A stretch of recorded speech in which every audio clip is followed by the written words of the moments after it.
នេះជាវីដេអូចុងក្រោយហើយនៃដំណើរកម្សាន្តហើយជាវីដេអូវគ្គទី10ដែរ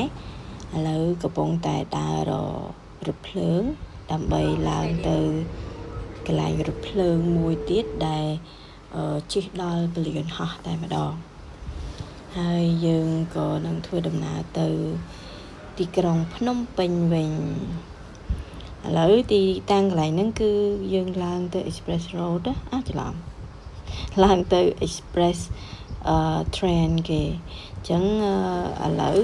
យើង check in អីវ៉ាន់របស់យើងនៅជាមួយនឹងរថភ្លើងរួចហើយច្រកកន្លែងរថភ្លើងរួចហើយយើងមកតែ3នាក់មានន័យថាយើងអត់មានអីវ៉ាន់ទេមកដល់តែម្ដងជាជាមួយនឹងរថភ្លើងហើយក៏បានដើរទស្សនាមើលគម្រោងរថភ្លើងរបស់គេបន្តិចនៅទីនេះធំមែនតើហើយកន្លែងដែលយើងជិះនឹងដឹងនៅterminalមួយណាទេឃើញទ្រង់ទ្រាយធំណាហើយហ្នឹងហើយឥឡូវយើងក៏ធ្វើដំណើរទៅកន្លែងយើងរងចាំឡើងច្រកដែលយើងត្រូវឡើងគឺច្រកចុងក្រោយគេHello Mommy គឺច្រកចុងក្រោយគេអញ្ចឹងត្រូវដើរទៅហៀងឆ្ងាយដែរផុតកន្លែងទិញអីញ៉ាំណា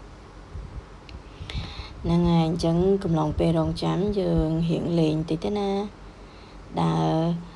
មើលគេមើលឯងបន្តិចហើយមើលយន្តហោះដែលត្រូវឡើងហ្នឹង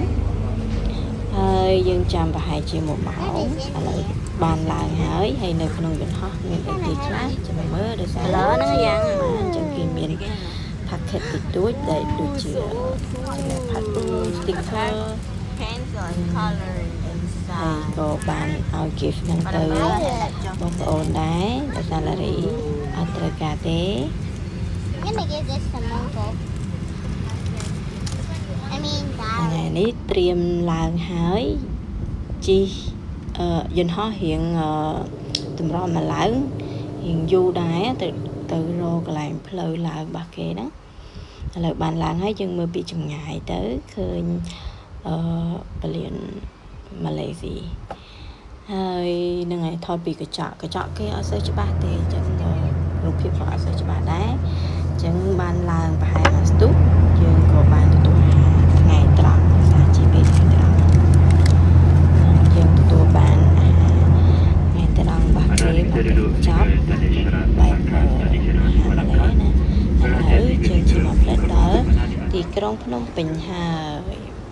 លានយន្តហោះHappy ឥឡូវចាប់ផ្ដើមថត and on នៅលានហោះ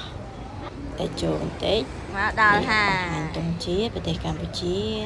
ហើយមកដល់ហ្នឹងគឺព្រះអាទិត្យរៀបលិចពណ៌ស្អាតណែបែបលេងតិចទៅជាមួយឡារីសប្បាយចិត្តមែនតើគឺមកដល់ប្រទេសកម្ពុជាវិញហើយ